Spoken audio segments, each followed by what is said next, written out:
Alors, donc bonjour à toutes et à tous. Nous sommes Eva Ira et Fanny Segurini, jeunes médecins généralistes et anciennes internes de Nantes. Et on va vous présenter une synthèse de notre travail de thèse soutenu cette année au sujet donc, des violences éducatives ordinaires, qu'on appellera souvent VEO, et plus précisément la réalisation d'un enseignement à distance pour les internes de médecine générale de la faculté. Et cette formation, elle fait suite à une première formation qui a été sortie en 2022 au sujet des maltraitances faites aux enfants. Et ni l'une ni l'autre n'avons de conflit d'intérêt à déclarer. Alors tout d'abord, qu'est-ce que sont les violences éducatives ordinaires ? Les VEO désignent l'ensemble des pratiques coercitives et punitives utilisées dans l'intention d'éduquer un enfant. On les qualifie d'ordinaires car elles sont banalisées, voire même encouragées par la société. Elles peuvent être de forme physique, comme les gifles ou les fessées,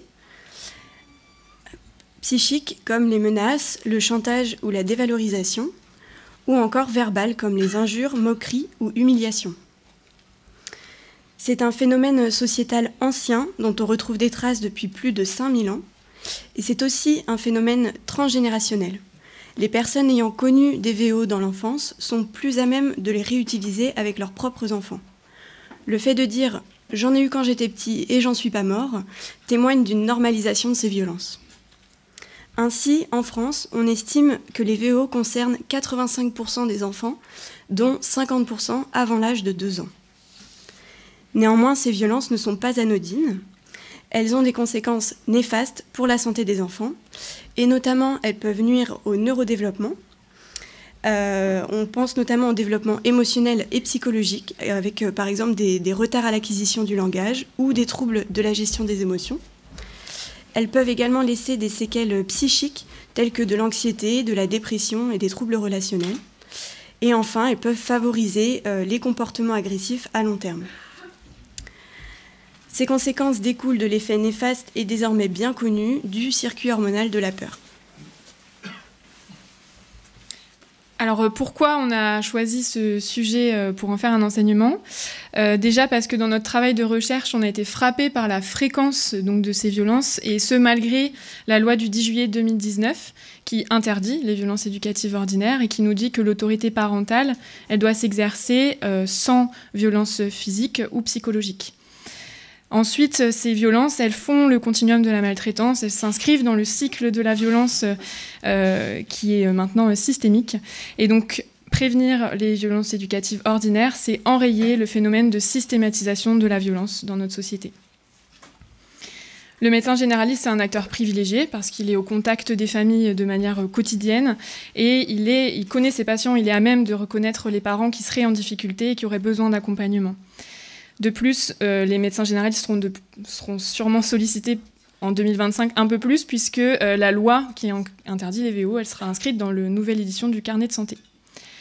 Et enfin, notre formation, c'est une réponse à un objectif gouvernemental de former les personnels en lien avec la petite enfance au sujet des violences éducatives. Donc prévenir les violences et aider les parents en difficulté, c'est réaliser un travail de prévention primaire qui est essentiel pour la santé des enfants. Nous allons maintenant vous présenter la méthodologie de notre travail. Avant de nous atteler à la production de la formation, il a fallu que l'on choisisse le format de l'enseignement.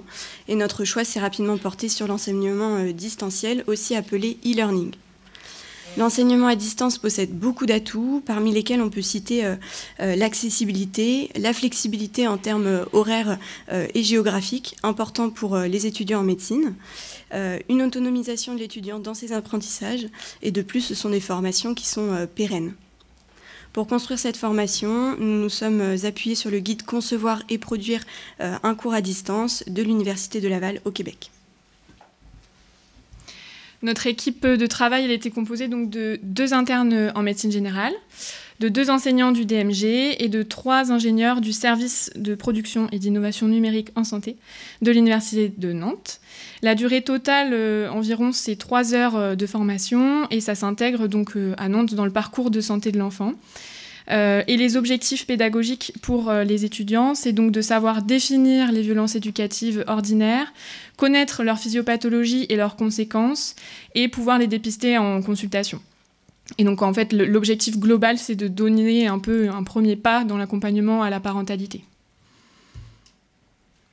Après le travail bibliographique et l'établissement du contenu du cours, donc on a fait la phase de production. Donc on a produit le cours en faisant des captations vidéo, audio, en créant des diaporamas.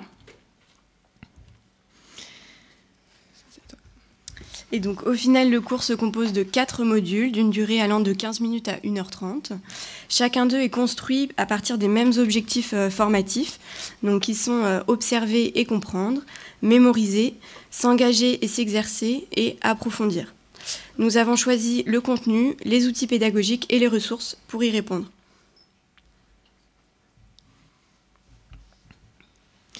Alors pour répondre à l'objectif observer et comprendre, on a réalisé des capsules narrées. Donc pour ceux qui ne savent pas ce que c'est des diaporamas vocalisés qui permettent d'avoir à la fois un support écrit pour l'étudiant avec des illustrations qui suivent une charte graphique qu'on avait déterminée en amont, et aussi un support audio et visuel pour avoir cet effet un peu échange avec l'enseignant.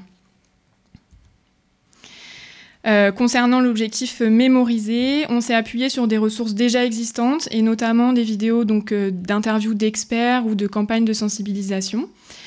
Et pour que les apprenants puissent facilement retrouver les informations délivrées pendant le cours, on a créé pour chaque module une fiche de support de cours qui est téléchargeable et qu'ils peuvent garder de côté.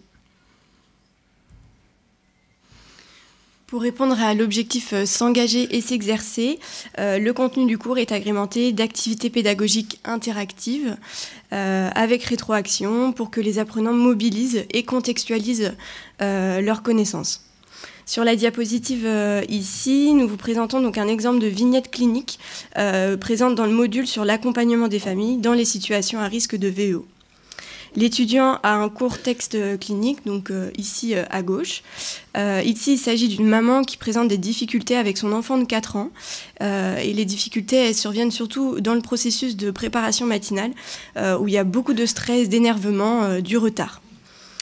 Il est demandé à l'étudiant de réfléchir à des alternatives à proposer à cette maman, donc sous forme d'un texte libre. Et il y a quand même un onglet d'aide à la réponse qui est proposé pour éviter le syndrome de la page blanche. Une fois que l'étudiant s'est engagé, qu'il a suggéré une réponse, il peut écouter et découvrir donc une proposition de réponse avec des messages clés.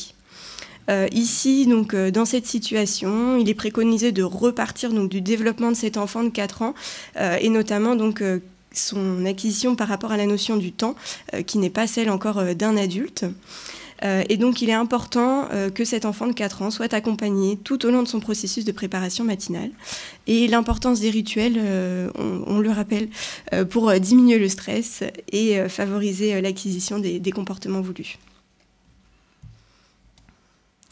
Alors, toujours dans s'engager et s'exercer, on va vous présenter 2 autres activités pédagogiques.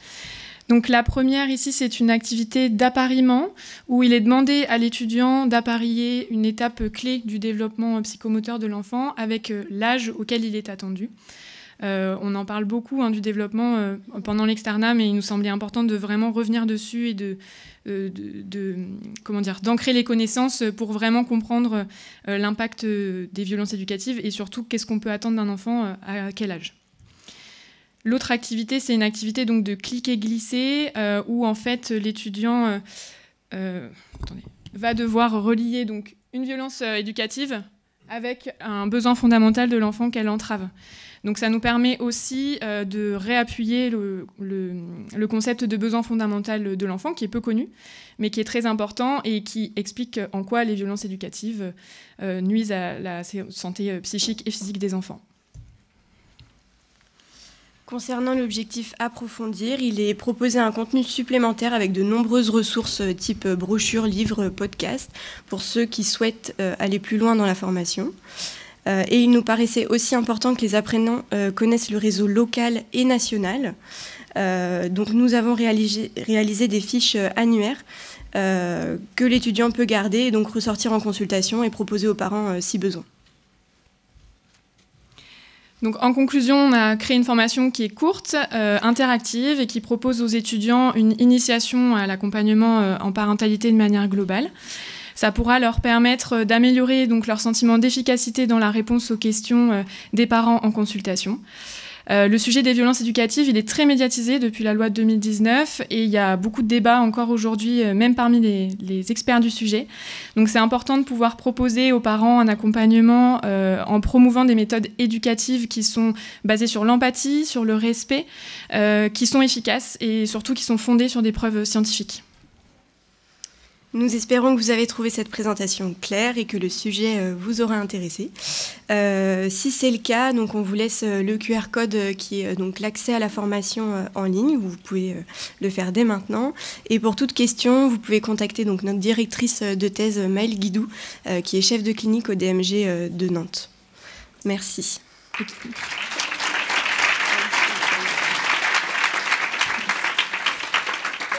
Et on aura des petits flyers aussi à la fin. Merci pour votre présentation.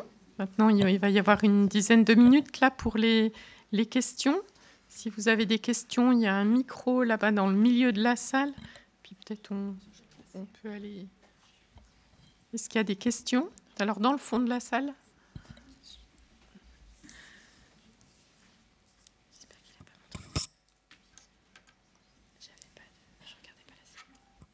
Merci beaucoup pour votre travail et votre présentation.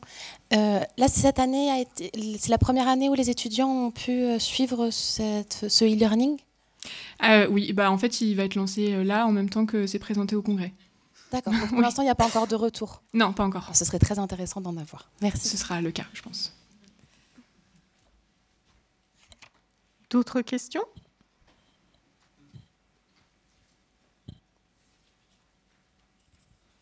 Bonjour, Thomas Higel de Strasbourg. Merci beaucoup pour cette présentation, c'est hyper intéressant. Effectivement, ça peut être une formation qu'on peut proposer peut-être à tous les internes de France. Donc là, je vois qu'on a les clés d'inscription. Est-ce qu'on peut le diffuser à tous ceux qui sont intéressés ou est-ce que c'est réservé aux membres du congrès? Maëlle, qu'est-ce que tu en penses? Bonjour. Oui, on a vraiment essayé de concevoir une formation qui soit exportable.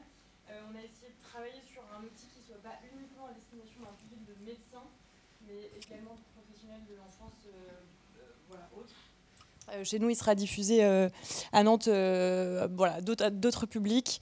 Donc oui, il est exportable avec la clé d'inscription. Après, on lance tout juste, donc on n'a pas encore de retour. Et juste pour peut-être compléter par rapport à la question d'avant, en fait, l'enseignement là, sur les violences éducatives ordinaires, c'est la suite d'un autre enseignement qui a exactement la même méthode de construction sur les maltraitances infantiles, qui est beaucoup plus long et qui a été évalué l'année dernière avec une évaluation qui était très intéressante et très confortante dans le besoin la satisfaction exprimée par les étudiants, un sentiment d'efficacité personnelle qui a progressé entre le avant et après. Je ne sais pas si ça peut permettre de répondre à la question, je ne sais pas qui l'a posée.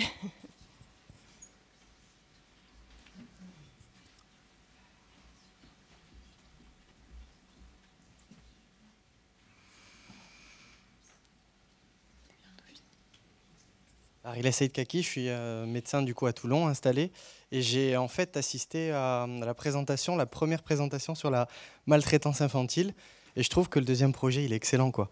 Bravo déjà. Et est-ce qu'il y aura d'autres projets éventuellement que vous êtes en train de développer sur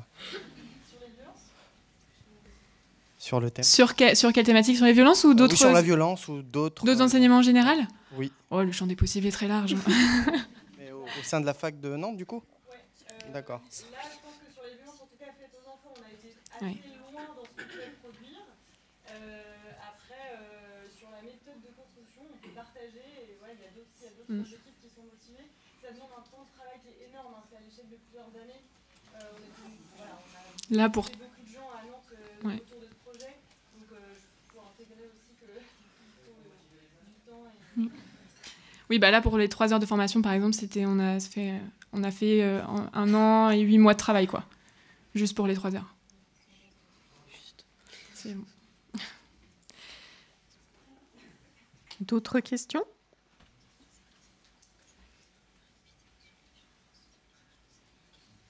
Vers l'avant là-bas. Je permet de reprendre la parole. Alors, plus sur le contenu du coup des VEO, c'est quelque chose qui fait partie avec l'éducation positive et tout ça. C'est quand même quelque chose qui est débattu, hein, même au niveau médical. Moi j'ai 4 enfants, hein, j'essaye de faire le mieux que je peux, mais c'est vrai que des fois ils sont un peu chiants. Mais voilà, c'est quand même quelque chose qui est débattu. Et puis avec cette affirmation de nos parents, hein, qui nous disent, écoute, nous on a été éduqués comme ça, regardez, tu t'en es pas mal sorti, t'es médecin, donc voilà, qu'est-ce que tu viens là-dedans. Du coup, je vois que la faculté de Nantes prend position clairement. Est-ce que c'était un choix aussi est-ce qu'il y a une prise de position du coup de la faculté de Nantes sur cette question, ou est-ce que c'est vraiment personnel, c'est un travail de 2 chercheuses sur le sujet, plus une directrice et toute l'équipe? Mais voilà, est-ce que... ça n'a pas été facile d'en arriver à cette formation. En fait, pour être honnête, c'est un sujet qui a été du coup mûri par Maëlle Guidou, qui est chef de clinique, et Nicolas Homé, qui est professeur au DMG, qui nous ont proposé le sujet, parce qu'on était interne avec eux. Et on a été intéressés. Ensuite, c'est nous qui avons fait un peu un travail de recherche en se disant, est-ce que c'est vraiment un sujet qui va être intéressant en fait, en médecine? Est-ce que les étudiants vont se saisir de ce sujet? Et on a longtemps débattu sur ça. Au début, on n'a pas eu beaucoup de soutien pour cette formation. Et au final, on a l'impression que ça a intéressé quand même pas mal de monde. Et maintenant, on est beaucoup plus soutenu par l'université. Enfin, on a une subvention pour faire cette formation. Donc, c'est une prise de position personnelle qui maintenant est une position de la faculté. Et c'est sûr que c'est pas facile. Et ce qu'on dit en fait dans la formation, c'est difficile de résumer 3 heures en 10 minutes. Notre présentation de thèse, c'était 40 minutes, on a dû la réduire en 10 minutes. C'est que le plus important, c'est d'avoir, en fait, que les parents aient conscience des besoins d'un enfant, que c'est pas un enfant qui va faire des caprices pour vraiment les faire chier le soir, quoi, clairement. Et c'est de dire qu'on n'est pas 100% parfait, il peut y avoir des erreurs et il peut y avoir des moments où on n'en peut plus, je veux dire la fatigue, l'accumulation de tâches, la charge mentale, ça prend beaucoup de place aussi. Et le but, c'est juste au moins avoir un recul sur ce qu'on fait avec nos enfants et pouvoir ensuite adapter nos pratiques. Mais c'est un exercice qui est hyper long et ce sera jamais 100% bon, quoi.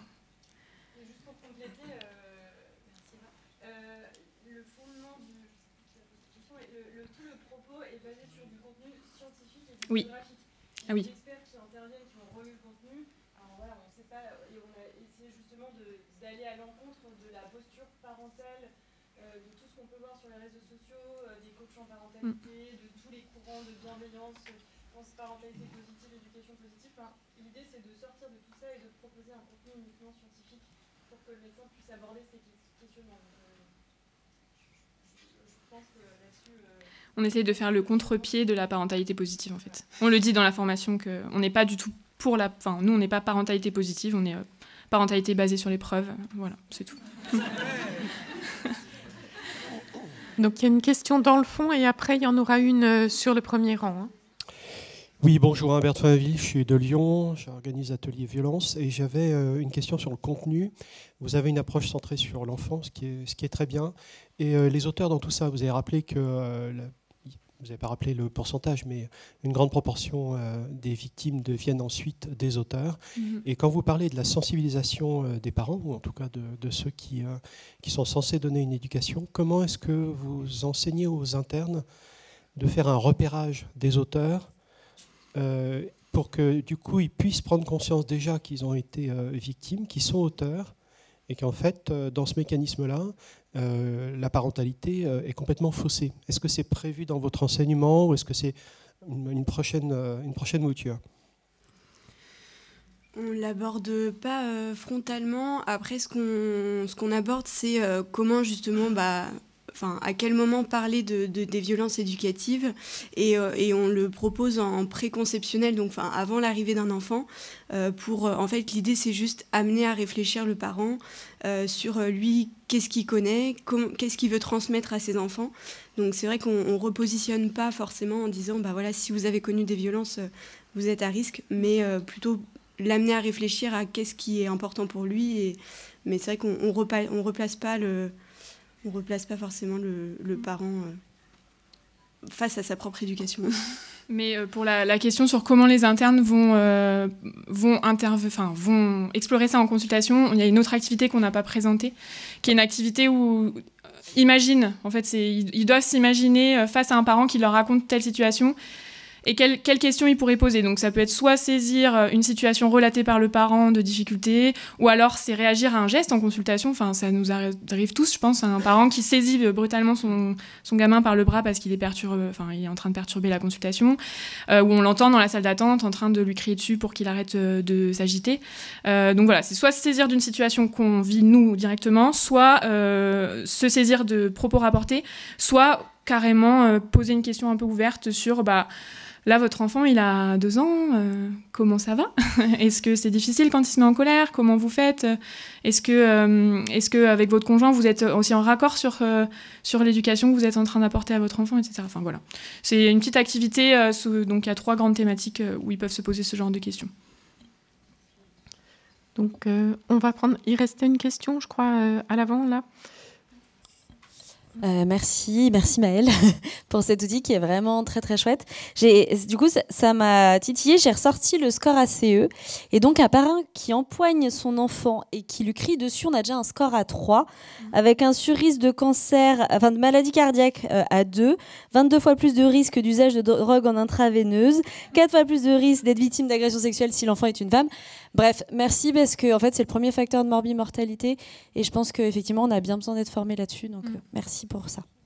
Merci pour ce rappel de chiffres. Alors, juste une dernière chose. Du coup, vous remarquerez que dans la formation, on n'aborde pas vraiment toutes les conséquences physiques parce qu'on a dû faire un travail de sélection des études, puisque les critères en fonction de qu'est-ce que c'est de la maltraitance et qu'est-ce que c'est des violences éducatives, c'était très compliqué.